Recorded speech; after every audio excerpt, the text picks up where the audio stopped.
no matter what, as a streamer, you spend so much time talking that you're eventually going to say something stupid. It's just bound to happen. Everyone's going to do it.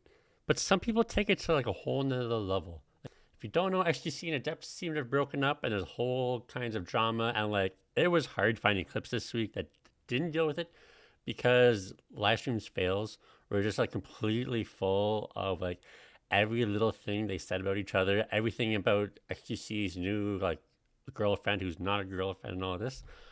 But like, I feel like Adept it has to be like trying to get the internet to hate her with like what she said. How do you register a car in someone's name? What do they need? Thank you, adults in the chat. Thank you very much. So if you're going to be like that condescending, you better make sure you know what you're talking about. Because like, who's on the registration doesn't matter at all. It's all about who's on the title to who owns the car. Because what she's saying here is that she could technically take xQc's $500,000 McLaren because her name is on the registration. But let's just give her the benefit of the doubt and say that her name is actually on the title, so she technically owns the car. Does she think it's going to make the internet like her more by saying, my name's on the title, so I could steal xQc's $500,000 car, even though I'm a 500 viewer streamer and I obviously can't afford it? Like, I don't know what her like end goal was with this. Although, luckily for her, she isn't the only one saying bizarre things. So the only other clip I could find of this stuff that didn't actually deal with like relationship drama, because I don't want to touch that stuff, is xQc saying this. Bro, I'm not in a relationship. I am not in a relationship. I am not. So he's not in a relationship, but I don't think you can blame like the parasocial people for thinking that he was, because these are some of his videos that his editor put on his YouTube.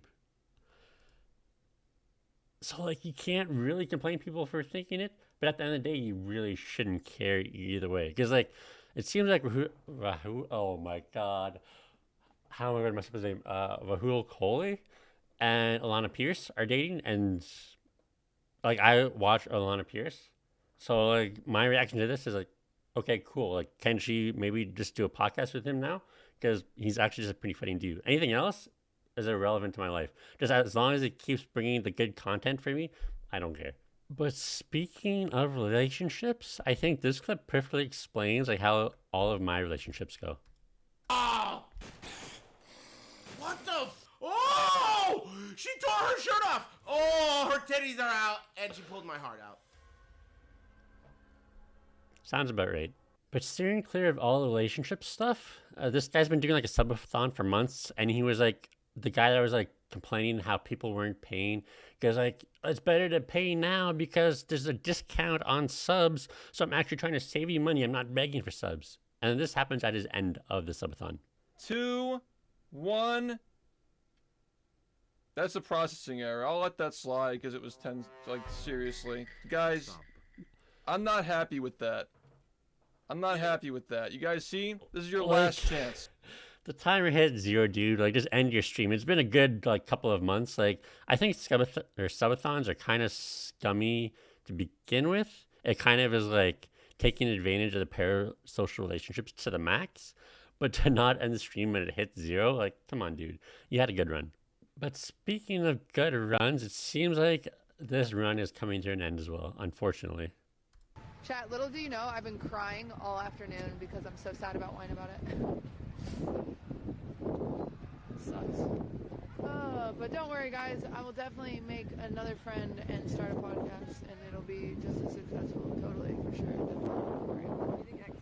Like, with all the drama around like Maya and Miskiff and all that, like, it's so disappointing that you lose Wine About It out of all of it. Because there's like a really good podcast. Because that's not even just like my opinion. Like, where I work, I broadcast what I'm listening to, so it goes to my headphones and other people can tune in. And I had a bunch of like middle-aged dudes tuning into the Wine About It podcast because it was so funny to listen to like a bunch of mid-20s talking about like their relationships and like how the boyfriends act and all this.